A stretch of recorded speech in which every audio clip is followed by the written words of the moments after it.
mamamayang, magandang hapon po sa inyong lahat. Andito po tayo ngayong hapong ito dahil may bisita na naman po ako uli, si Mama Yeps. Mama Yeps, ano po ang iyong ipapakitang recipe ngayon sa mga mamamayang? Ipapakita ko po sa inyo ngayon ang aking version ng pagluluto po ng adobong manok na native. Ito na po yung ating mga sangkap na gagamitin. Una po itong ating native na manok, bawang, sibuyas na pula, tanglad, durog na paminta, brown sugar, asin, suka, at saka toyo. Ngayon po, dahil native po itong manok na gagamitin natin, so gagamit tayo ng pressure cooker para mas mapalambot natin siya ng mas mabilis. So ilalagay ko na po dito yung ating bawang. Kayo na po yung bahala sa dami ng bawang, depende po yan sa inyo. Sunod po itong ating sibuyas.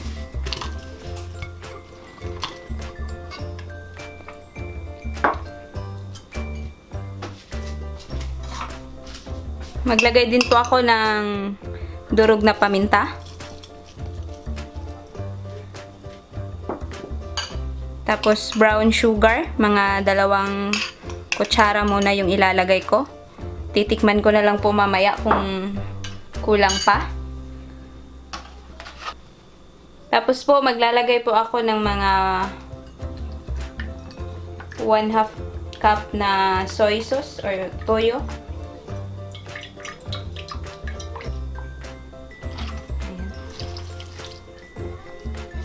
Sunod po ay 1/4 na suka. Yan, paghalu-haluin muna natin.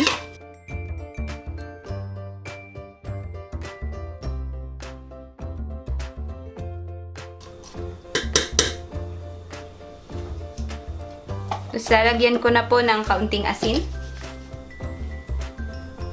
Mga 1/2 teaspoon. I-adjust na lang po natin yung lasa mamaya pag malambot na yung manok. So, ngayon, pwede ko na pong ilagay itong ating manok. Napakuluan ko na po ito kanina dahil ayaw po namin ng masyadong mataba. So, mas magandang pakuluan nyo muna para matanggal yung kanyang mga taba-taba.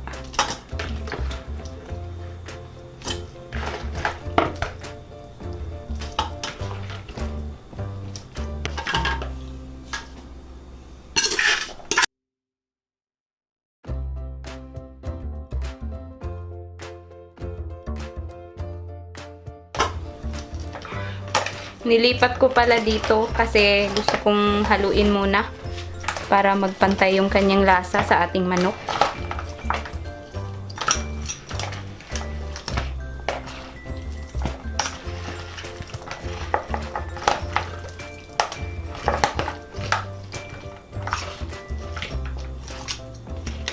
Ngayong nahalo ko na po, ibabalik ko na po siya uli dito sa ating pressure cooker.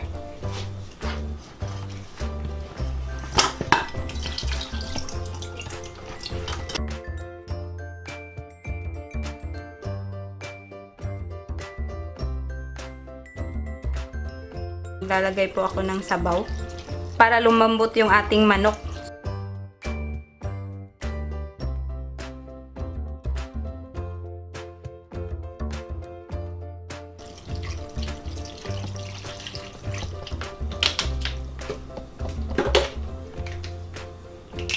Yung tamang-tamang dami lang po na hindi matutuyo yung ating sabaw hanggang sa lumambot.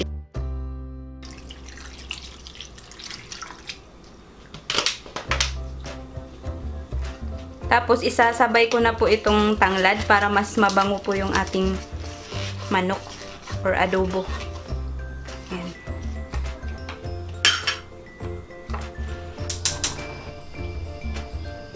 Ngayon, papalambutin na po natin ito. Tatakpan ko na po. Pagkatapos po ng mga 40 minutes, ay malambot na po itong ating manok. Ipapakita ko po sa inyo mamaya. Ngayon pong napalambot ko na po ng mga 40 minutes. So, ililipat ko na po siya dito sa ating kawali. Dahil maliit po ang pressure cooker namin.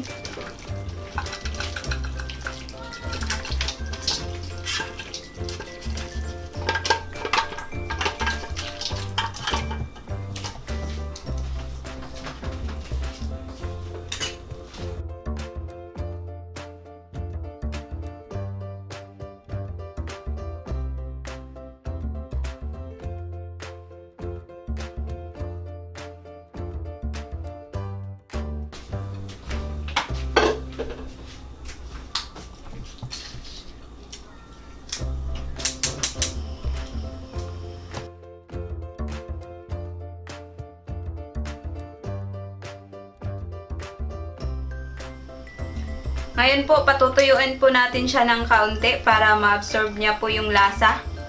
Tapos magdadagdag po ako ng kaunting sugar.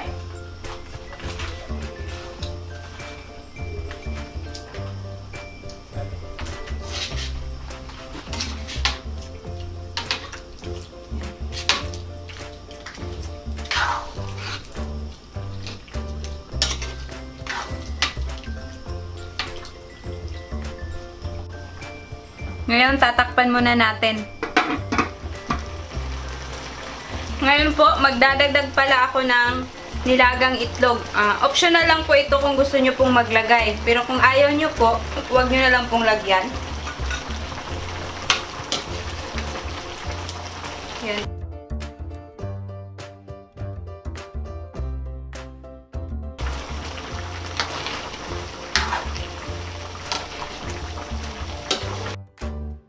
Papatuyuin ko pa po natin siya ng kaunti.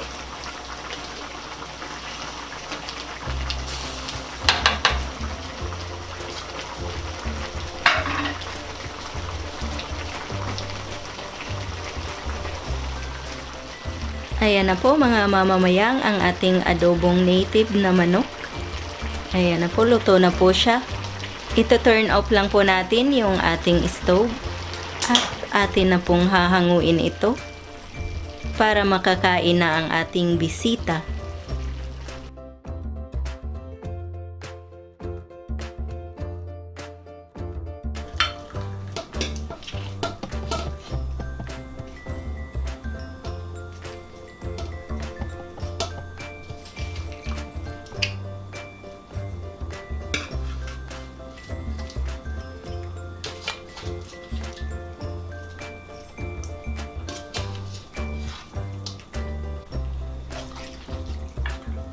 Ayan po mga mamamayang, ililipat lang po namin to sa mas malaking lalagyan para po magkasya po lahat.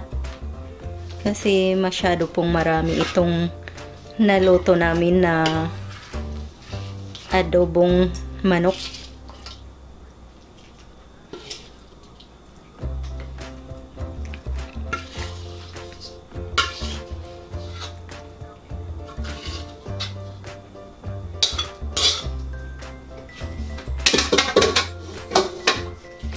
Ayan na po mga mamamayang ang ating adobong native na manok with eggs. Maraming salamat po sa pagbisita ni Mama Yeps. Maraming salamat din po sa mga nanonood at sa mga nag-subscribe. Sana manood pa po kayo ulit at mag-subscribe yung hindi pa po nakasubscribe. Tsaka bumisita po kayo sa ating Panlasang Mamamayang page sa Facebook. Maraming salamat po sa inyong lahat. Ito po ang inyong Ate Mayang na nagsasabing, mabuhay!